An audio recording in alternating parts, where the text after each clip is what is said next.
Hello. आज 18 तारीख 10वां महीना 2021 नीलकंठ स्थान डॉक्टर भीमराव रामजी अंबेडकर विद्यालय खंद्रा पोस्ट खंद्रा भाया उखड़ा 713363 बीडीओ ऑफिस और police station Andal sub divisional office Durgapur district Paschim Bardhaman West Bengal nearby Lord Shiva temple Nilkanth स्थान। टुडे एजुकेशनल घुट्टी के तहत आज का सब्जेक्ट है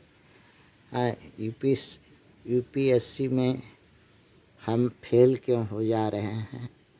यूपीएससी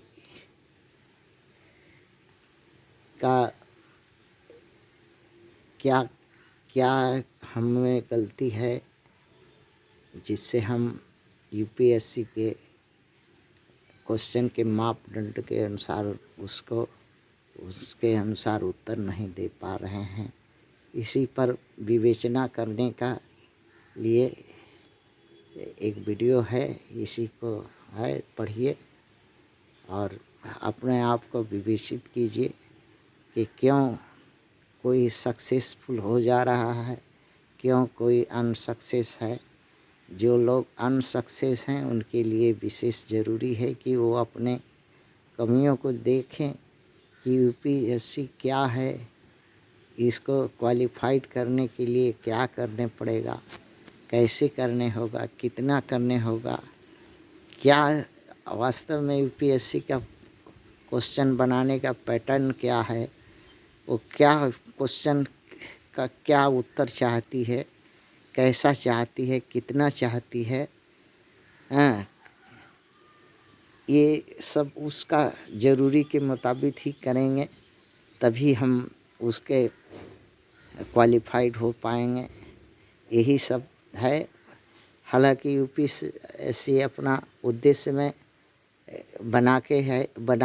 बनाए के रखे हुए हैं कि एक सूटेबल सर्वेंट इंडिया को दिया जाए जो दक्ष हो, पारंगत हो, विद्वान हो और समय के अनुकूल काम करने की उसमें क्षमता हो।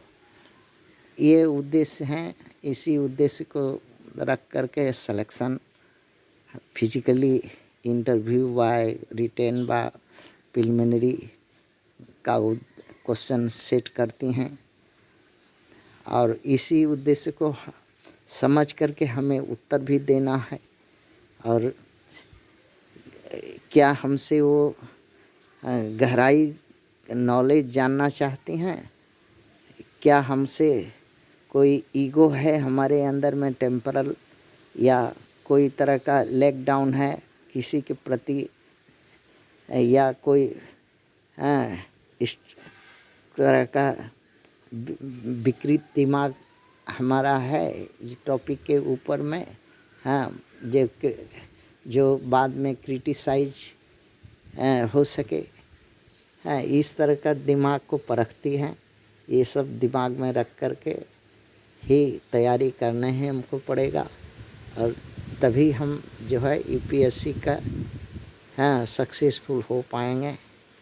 और इसका क्वेश्चन का स्टाइल तो हमेशा रहा है कि कभी भी रिपीट नहीं क्वेश्चन करते और बोर्ड और जगह पर और परीक्षाओं में रिपीट होते हैं एसएमएस, किंतु कभी भी आज तक के इतिहास में ऐसा देखा गया है कि यूपीएससी का जो डब्ल्यूबीसीएस का पीसीएस का क्वेश्चन रिपीट नहीं होता, एसएमएस नहीं होगा।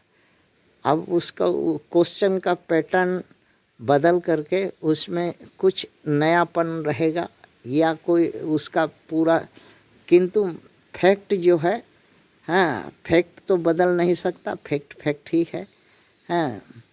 समय के अनुसार उसको नया रूप में क्वेश्चन देते, यही हम लोग को समझ में नहीं आता है, उसका आंसर टू द पॉइंट नहीं कर पाते हैं, जिसके चलते हम जो है नंबर नहीं मिलता हमको। और मेनली एक और रीज़न हो सकता है कि क्या कितना गहराई तक हमको जाने के लिए, आंसर करने के लिए यूपीएससी चाहती है कि इतना ही गहराई तक हमको रिजल्ट दे। हाँ एग्जामिन, हाँ जो लोग परीक्षा देने वाले इतने ही तक हमको वो क्रीम जो है वो चीज़ हमको बता दें।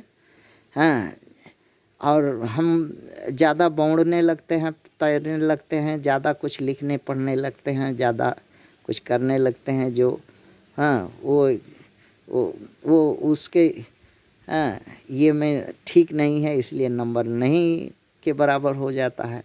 और हमारे पास सिलेक्शन करने का, पिक आउट करने का कमजोरी है, क्योंकि हम लॉट ऑफ जो लॉट ऑफ वेरियस नॉलेज और साथ साथ हाँ एकदम पिक पॉइंट को चुनने का जो है वो दक्षता हमारे पास नहीं होता है, कि इसलिए हम टू द पॉइंट आंसर नहीं कर पाते हैं। हाँ दूसरा कारण ये भी हमारे पास हो जाता है कि हाँ ये हम समझ नहीं पाते हैं कि किस स्टाइल में क्या क्वेश्चन में कहना चाह रहे हैं यूपीएससी। उस स्टाइल को, उस क्वेश्चन को, पैटर्न को, उस मीनिंग को हम पकड़ नहीं पाते और इधर उधर का बात हम लिख डालते हैं, जो कि हाँ नहीं नंबर मिलता है जिसमें। और कुछ है बर्निंग इशू, जो हम उनके पैटर्न से, क्वेश्चन पैटर्न से ये हम मालूम कर सकेंगे कि उनका किधर का रुझान होता है। हाँ बर्निंग इशू पर प्रायः फोकस करते हैं। नीडनेस ऑफ इशू पर, जो देश के काल के अवस्था के अनुसार जो नीडनेस इशू है उस पर फोकस करते हैं। रेक्टिफिकेशन, उसमें सुधार करने का जो गुंजाइश है उसके तरफ वो लोग फोकस करते हैं। बेनिफिट पर इशू पर, जो आम शासन प्रशासन, देश हित, जनता सबके हित में जो बेनिफिट इशू है उसको ऊपर फोकस करते हैं। और भविष्य में फोरकास्टिंग फिर इशू पर भी फोकस करते हैं। इन सब फोकसों के आधार पर इनका पैटर्न को कुछ गैस किया जा सकता है, कुछ हद तक अपने को तैयारी किया जा सकता है। यही सब करने से हो सकता है। और अपना लगन, ध्यान, पढ़ाई, क्वेश्चन का पैटर्न, तरह तरह का क्वेश्चन तैयार करके एक ही बात को दो तीन तरीक़ा से, दो तीन रास्ता से पूछा जा सकता है। वो पूछने का, क्वेश्चन बनाने का, क्वेश्चन समझने का तरीका समझना होगा। इसी पर हमारा सक्सेसफुल निर्भर करता है। धन्यवाद।